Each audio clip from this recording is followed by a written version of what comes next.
সত্যি এই বছর আমাদের কৃষ্ণনগরে ঠাকুর মুখ তুলে চেয়েছেন। হ্যাঁ মহারাজ, ধান একেবারে পরিপূর্ণ হয়েছে। তা কবে ধান কাটা হবে পুটির বাবা? ধান তো একেবারে পেকেই এসেছে, সপ্তাহখানেকের মধ্যে ধান কাটতে হবে। বেশ বেশ, তাহলে তো ভালোই হলো। এই মাসের শেষের দিকেই তো নবাব বাহাদুরকে শস্যের খাজনা পাঠানোর কথা। হ্যাঁ মহারাজ, এবারে নবাব বাহাদুর খুশি হবে। ঠিক বলেছ গোপাল।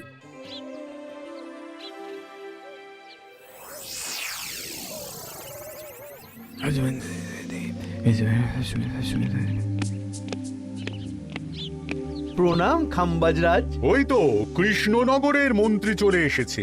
ও, এর কথাই তুমি বলেছিলে? হ্যাঁ, ওই রাজ্যের সব খবরাখবর আমায় দেয়। ইনি কে? ইনি হলেন জমিদার কেশকান্ত বর্মন, আমার রাজ্যেরই দক্ষিণ পশ্চিম গ্রামের জমিদার, আমার প্রিয় বন্ধু। নামটা বেশ অন্যরকম, কেশকান্ত। আসলে ওদের বংশ পরম্পরায় সকলের উন্নত ঘন কেশ আছে, তাই ওদের পরিবারের সবারও নামে একটা করে কেশ আছে। আমি খাম্বাজ রাজের সৌমিত্র এবং সুপরামর্শদাতা। কিছুদিন আগে আমার মাথায় খুব খুশকি হচ্ছিল, মাথার চুল পাতলা হয়ে আসছিল। কিন্তু আমার পরামর্শে একটা তেল মাখতেই মহারাজের মাথার চুল এখন ঘন হয়ে উঠেছে, আর কোনো সমস্যা নেই। বাহ বাহ বাহ, ভালো ভালো ভালো। এবার তাহলে কাজের কথাটা বলে দিন। এবারে তো শুনলাম তোমাদের রাজ্যে অনেক ধান উৎপাদন হয়েছে, তাই স্বাভাবিকভাবে নবাব বাহাদুরের কাছে রাজস্ব অনেক বেশি দেবে, কি তাই তো? হ্যাঁ, এবারে রাজস্ব দানে কৃষ্ণনগরই প্রথম হবে। না, তা হবে না। নবাবের কাছে অত ধান পৌঁছবে না, এমনকি কৃষ্ণচন্দ্রের কাছেই চাষিরা বেশি ধান রাজস্ব দিতে পারবে না। সেটা কি করে হয়? পাকা ধানে মই দিতে হবে। বললাম না, ও আমার সুপরামর্শদাতা। হ্যাঁ, আমার মন্ত্রীকে বাণিজ্যের কাজে বাইরে পাঠিয়েছি কিছুদিন, তাই কেশকান্ত মাঝে মধ্যেই আমার কাছে আসে, গল্পগুজব করে আর সুপরামর্শ দেয়। কিন্তু আমি কি করব? তুমি রাতের অন্ধকারে চাষিদের ধান জমিতে পাকা ধানে মই দিয়ে দাও, এমন ভাবে কাজটা করবে যাতে কাক পক্ষীতেও টের না পায়। আর তাতে আমার লাভ? প্রত্যেক বছর নবাব রাজস্ব দানে বিজয়ীকে 3000 মোহর দেয়, আমি তোমাকে তার থেকে 1000 মোহর উপহার দেব। 1000 মোহর? হ্যাঁ হ্যাঁ, যাও যাও যাও, কাজটা শুরু করে দাও। আচ্ছা।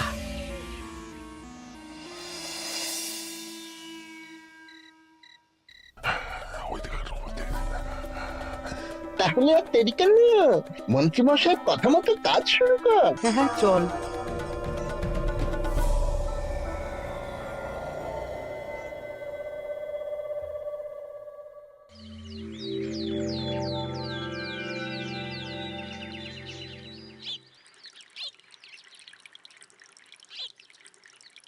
এবারে তো চাষাবাদ বেশ ভালোই হয়েছে। আশা করি নবাব বাহাদুরের কাছ থেকে এবারে আমরাই পুরস্কার পাবো। হ্যাঁ মহারাজ, সারা বাংলায় কৃষ্ণনগরের মতো উৎপাদন এই বছরে কোথাও হয়নি।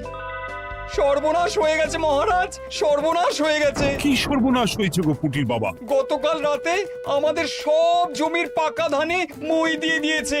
সে কি? এবার আমরা কি করব মহারাজ? কাদের কাদের জমিতে হয়েছে এসব? যেই জমিতে তাকাবেন সেই জমিতেই এই কাণ্ড, ধান ঝরে সব মাটিতে পড়ে আছে। এবার আমরা কি করব? হায় হায় হায়, এবার আমাদের রাজ্যের কি হবে? নবাব বাহাদুরকে তো জবাব দিতে পারবো না। বড় বিপদ হয়ে গেল, রাজ্যে গ্রহের প্রকোপ নেমে এলো। ও, আর কদিন পরেই আমার টেকে আসবে 1000 মোহর। ঠিক আছে, তোমরা সবাই এখন বাড়ি যাও। না, আমার মন মেজাজ ভালো নেই।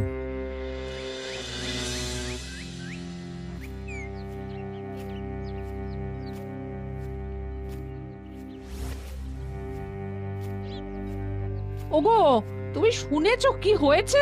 পুঁটির মা হাউ হাউ করে কাঁদছিল গো। হ্যাঁ গিন্নি, পুঁটির বাবা কয়েকজন চাষি ভাইদের নিয়ে রাজসভায় এসেছিল। শুনলাম রাতারাতি কে বা কারা চাষ জমিতে পাকা ধানে মই দিয়েছে। কত বড় সর্বনাশ হয়ে গেল বলো? কি হবে গো? কি যে হবে ভগবান জানে। বলি, তুমি পারলে না পুঁটিদের একটু সাহায্য করো। হ্যাঁ, আমি মনে মনে ভেবেই রেখেছি বুঝলে, এবার বেতন পেলে পুঁটিদের বাড়িতে মাসো ভাড়ার জিনিসপত্র দিয়ে আসবো। নবাব বাহাদুরের কাছে মহারাজ খাজনা কিভাবে দেবেন? সেটাই তো বুঝতে পারছি না। আপনি এত চিন্তা করবেন না। রাজবাড়ির ভাড়ার থেকে আপাতত কিছু বস্তা ধান পাঠানোর ব্যবস্থা করুন। তারপর নবাব বাহাদুরের কাছে গিয়ে বলবেন, আস্তে আস্তে সব দিয়ে দেবেন মহারাজ। তাই করতে হবে, তাছাড়া তো আর অন্য কোনো উপায় দেখতে পাচ্ছি না। কিন্তু এবারে আর আমাদের মান রক্ষা হবে না। দেখি 2-1 দিনের মধ্যেই যতটা সম্ভব ভাড়া থেকে ধান পাঠানোর ব্যবস্থা করব।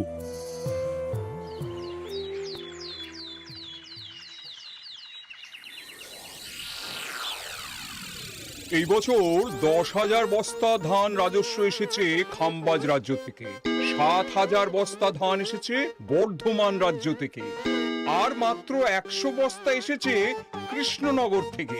তাই এবছরের বিজয় রাজ্য হচ্ছে খাম্বাজ রাজ্য। খাম্বাজ রাজ্যের রাজার হাতে 3,000 মোহর উপহার হিসেবে তুলে দিচ্ছেন। আর কৃষ্ণচন্দ্র, তোমার রাজ্যের এরকম হাল কেন? এবারে আমাদের সমস্ত রাজ্যের পাকা ধানে কেউ বা কারা মই দিয়ে দিয়েছে। সেসব তোমার মাথা ব্যথা। আমার ধান কোথায়? 100 বস্তা ধান রাজস্ব, কম করে 800 বস্তা ধান রাজস্ব দেওয়ার কথা, কিন্তু তুমি তোমার কথার খেলাপ করেছো। এই বছর আমি নিরুপায় জাহাপানা। আমিও নিরুপায়। হয় তুমি আগামী 1 সপ্তাহের মধ্যে আমাকে 5,000 মোহর দেবে, নইলে নইলে কৃষ্ণনগরের সিংহাসন থেকে সরে যাবে। এত বড় শাস্তি দেবেন না নবাব বাহাদুর।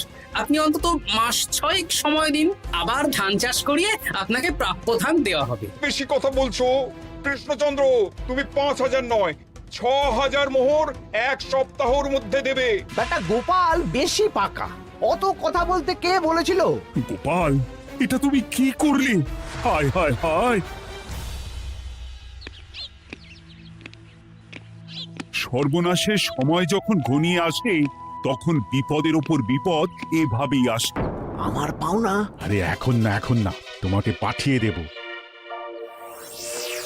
ওই দেখুন, খাম্বাজ রাজের সাথে কথা বলছে। এখন বেশি কথা বললে কৃষ্ণচন্দ্র আর গোপাল সন্দেহ করবে। চলুন তো দেখি ওখানে গিয়ে কি কথা বলছে। কি কথা বলছো মন্ত্রী? মন্ত্রী আমায় বিজয় অভিনন্দন জানাচ্ছিল। বিজয় অভিনন্দন তো উপহার পাওয়ার সময় জানাতে পারতেন মন্ত্রী মশাই। যাই হোক, আপনাকে তো ঠিক চিনতে পারছি না। আমার নাম কেশকান্ত, আমি খাম্বাজ রাজ্যের দক্ষিণ পশ্চিম গ্রামের জমিদার। কেশকান্ত আমার বিশেষ বন্ধু। আপনার কেশ নিয়ে বেশ ভাব দেখছি। হ্যাঁ, ওই কদিন আগে তো খাম্বাজ রাজের মাথার চুল পাতলা হয়ে আসছিল, খুশকি হচ্ছিল আর কি। তো ওনার পরামর্শে একটা তেল মেখেই তো খাম্বাজ রাজের আবার ঘন কালো চুল ফিরে এসেছে। কেশকান্ত জমিদার হতে পারে, কিন্তু ওর অর্থনৈতিক অবস্থা তাবর তাবর রাজাদের থেকে অনেক ভালো। কয়েক হাজার বিঘা জমির মালিকও, তার সাথে চুলের তেলের ব্যবসা করেও হাজার হাজার মোহর রোজগার করে। এই, এখন চুল নিয়ে চুলোচুলি না করে চলো কৃষ্ণনগরে ফিরি। এমনিতেই মন মেজাজ খারাপ, 1 সপ্তাহের মধ্যে আবার 6,000 মোহর জোগাড় করতে হবে। হ্যাঁ, চলুন চলুন।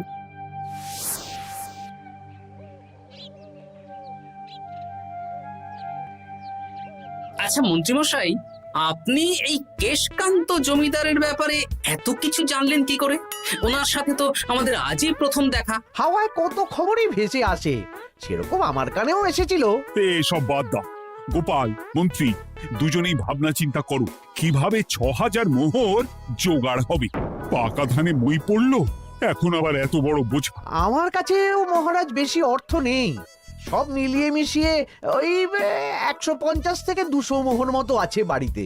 যদি বেশি থাকতো আমি আপনাকে নিশ্চয়ই সাহায্য করতাম মহারাজ। তাও করতেন কিনা সন্দেহ। তুমি চুপ করো। মন্ত্রীমশাই ওই লোকটাকে জানলো কি করে? এই লোকটাকে তো আগে দেখারই কথা না। না, ব্যাপারটা নিয়ে ভাবতে হবে। চলুন চলুন।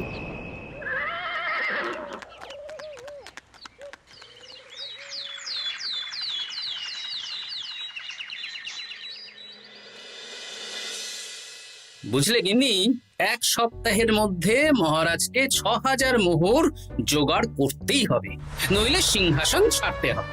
এখন কিন্তু আমাদের উচিত মহারাজের পাশে দাঁড়ানো। কিছু ভেবেছো কি? আপাতত আমার বিয়েতে পাওয়া আংটি বন্ধক রাখবো, আর তুমি যদি হ্যাঁ হ্যাঁ, আমার যে দুটো গয়নাগাটি আছে ওগুলো বন্ধক রাখো, পরে আস্তে আস্তে ছাড়িয়ে নেবক্ষণ। দেখি বাকি সভাসদদেরকেও বলবো, যে যতটা পারে, তারপর ভগবানই ভরসা।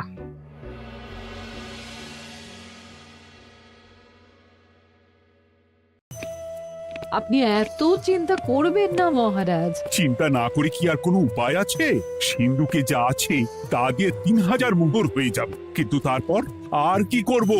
এবার কি নিরুপায় হয়ে জায়গা জমি বিক্রি করতে হবে? কিছু একটা করতেই হবে। আপনি গোপালকে একবার বলে দেখুন, প্রত্যেকবার যখনই বিপদে পড়েছেন তখন গোপালই আপনাকে বাঁচিয়েছে। দেখি আগামীকাল রাজসভা শুরু হওয়ার আগে গোপালের সাথে ব্যাপারটা নিয়ে আলোচনা করব।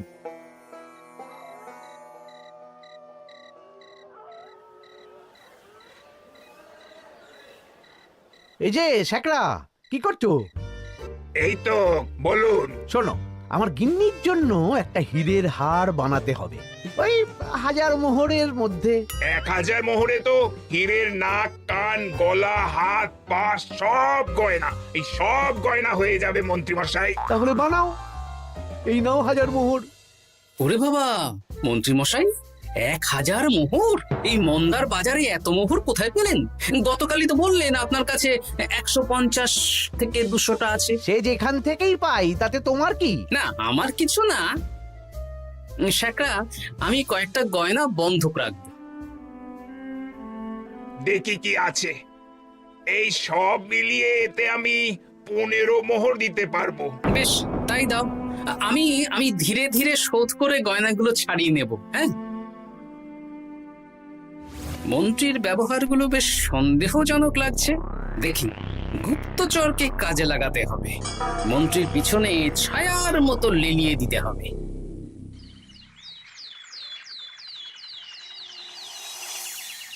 মহারাজ, আমি চেষ্টা করছি আপনার এই মোহর কিভাবে জোগাড় করা যায়, আপ্রাণ চেষ্টা করছি। দেখো, বা আমি 3000 মোহর পারবো, কিন্তু তার বেশি হলে জায়গা জমি বেচতে হবে, হাতে যে বেশি দিন সময়ও নেই। আচ্ছা মহারাজ, দেখছি। তবে মন্ত্রীমশাই চাইলেই আপনাকে 1000 মোহর দিয়ে সাহায্য করতে পারতেন, কিন্তু উনি তা না দিয়ে ওনার গিন্নির গয়না বানাচ্ছেন, হীরের গয়না। দেখি, মন্ত্রী তো কালকেই বলল ওর কাছে 150 থেকে 200 মোহর আছে মাত্র। 1000 মোহর কোথা থেকে পেল? সে উনিই জানেন, তবে তার খবর খুব তাড়াতাড়ি আশা করি পেয়ে যাব মহারাজ।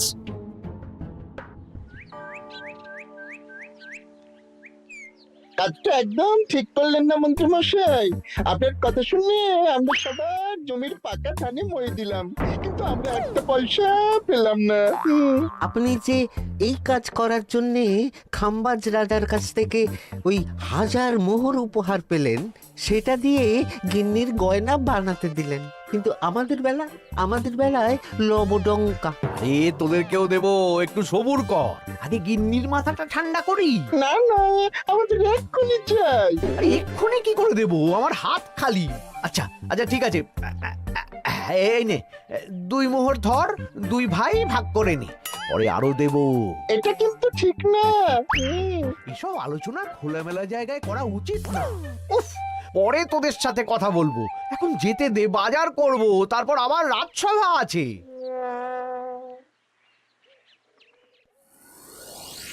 আচ্ছা, এই ব্যাপারটা মহারাজকে আর গোপাল দাদাকে জানাতে হবে।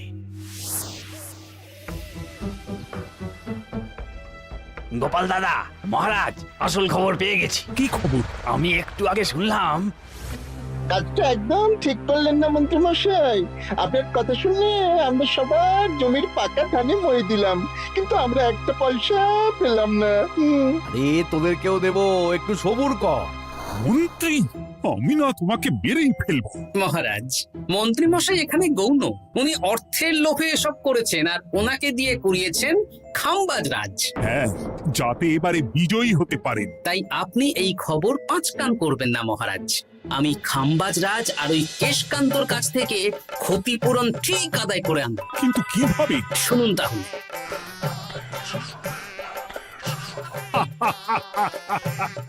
দারুণ বুদ্ধি। তাহলে এখন আসি মহারাজ, কাউকে কিচ্ছু বলার দরকার নেই। আপনি শুধু আগামীকাল সন্ধেবেলা খাম্বাজ রাজের দরবারে চলে আসুন, পারলে নবাব বাহাদুরকেও সঙ্গে করে নিয়ে আসুন। হ্যাঁ,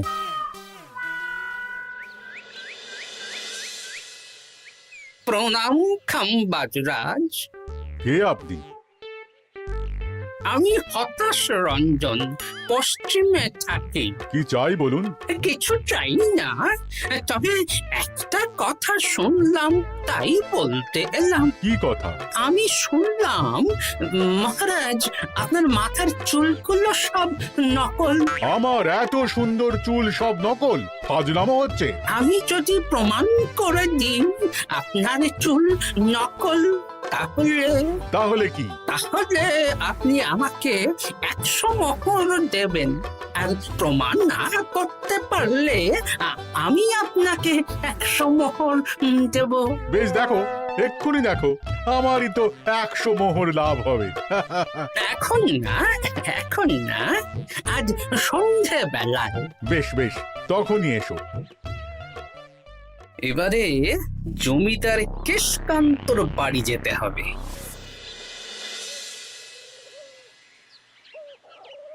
জমিদার মশাই বাড়ি আছেন? কে মশাই আপনি? আমি হতাশ রঞ্জন, পশ্চিমে থাকি। আমি বিশাল ক্ষমতাশালী লোক। কিসের ক্ষমতা? আমি রাজাদের মারধর করি, চুল ধরে টানি, শাস্তি দিই। এসব কি উল্টোপাল্টা বলছেন? খাম্বাজ রাজ আপনার বন্ধু না? হ্যাঁ, প্রিয় বন্ধু। ওনাকেও আমি আপনার সামনে চুল ধরে টানবো, কিন্তু উনি কিচ্ছু করতে পারবেন না। উনি আপনাকে শুলে চড়াবেন। কিছুই করতে পারবেন না, বললাম না আমি বিশাল ক্ষমতাশালী লোক। বিশ্বাস হচ্ছে না তো? তাহলে বাজি ধরুন, 10,000 মোহরের বাজি। 10,000 মোহরের বাজি? হ্যাঁ, আজ আমি খাম্বাজ রাজের রাজবাড়ি যাব, আর আমার শক্তি প্রদর্শন করব।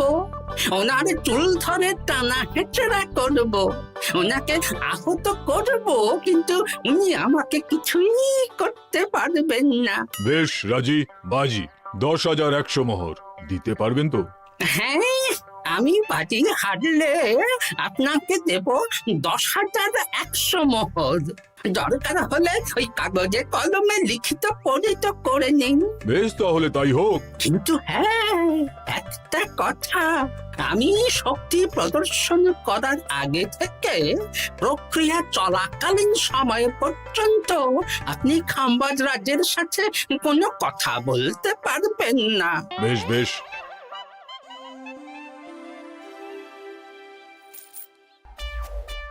তাহলে শুরু করি। শুরু করো। এবার আমি প্রমাণ করেই ছাড়বো।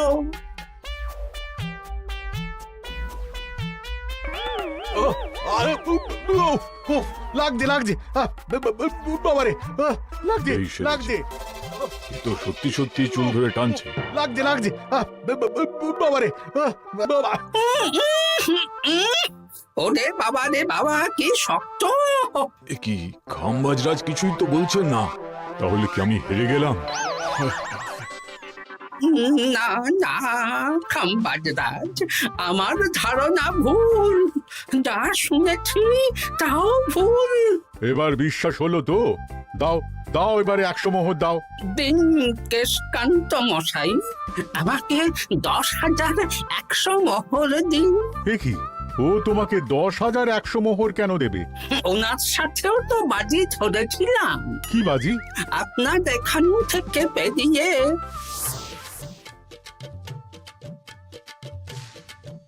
এবারে দিন তো দেখি, সব কাগজ কলমে লেখা আছে। এই নাও। হায় হায় হায় হায়। সাবাস গোপাল, সাবাস, তুমি আমার মুখ রক্ষা করেছো। গোপাল, কৃষ্ণচন্দ্র, নবাব বাহাদুর, আপনারা?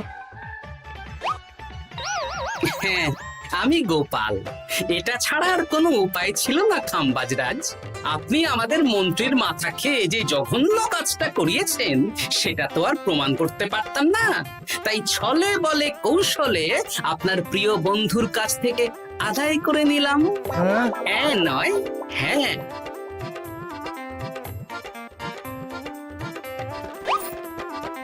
এই নিন মহারাজ।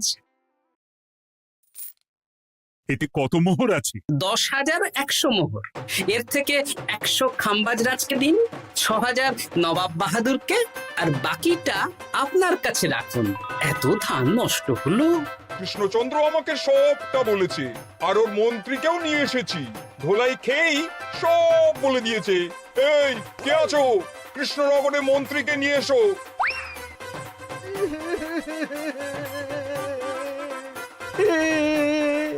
মার খেয়ে আমি সব বলে দিয়েছি খাম্বাজ রাজ। উদ্ধার করে তো জাহাপানা, আমাকে ক্ষমা করে দিন। এর কোনো ক্ষমা নেই, তোমাকে আমি কারাগারে বন্দি করব। হায় হায় হায়, সামান্য টাকার লোভ করতে গিয়ে পুরো মাঠে মারা গেলাম।